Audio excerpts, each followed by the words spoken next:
Edmond Clary, adjoint à la culture. Donc ce petit festival, bon, il se présente comment?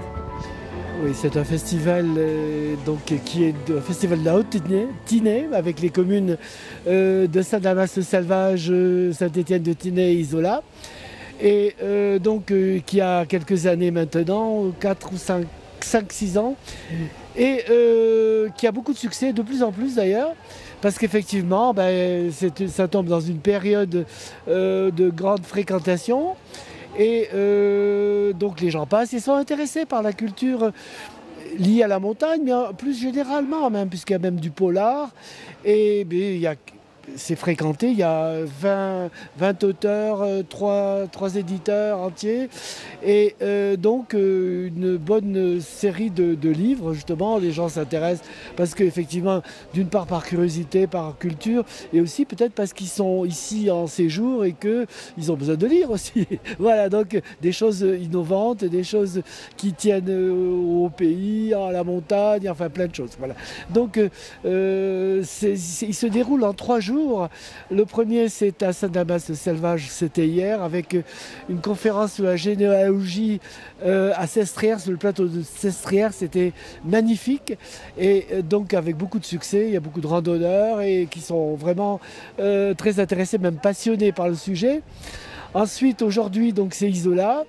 Isola, c'est les mêmes exposants qu'hier, et c'est associé avec des conférences qui tiennent d'une part au terme général du polar, qui recouvre beaucoup de choses, sous tous ses aspects, avec la création, avec pourquoi, les questionnements de savoir comment ça se passe, ainsi de suite. Donc on verra, c'est une très bonne conférence. Ensuite, c'est la découverte des plantes naturelles du pays et leur utilisation en cuisine.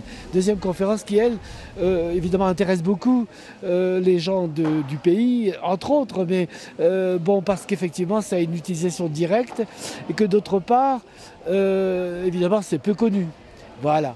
Et troisième jour, c'est à Saint-Étienne-de-Tinée et Oron. Donc demain matin à Saint-Étienne, avec en même temps le marché, ça sera très animé, vous verrez.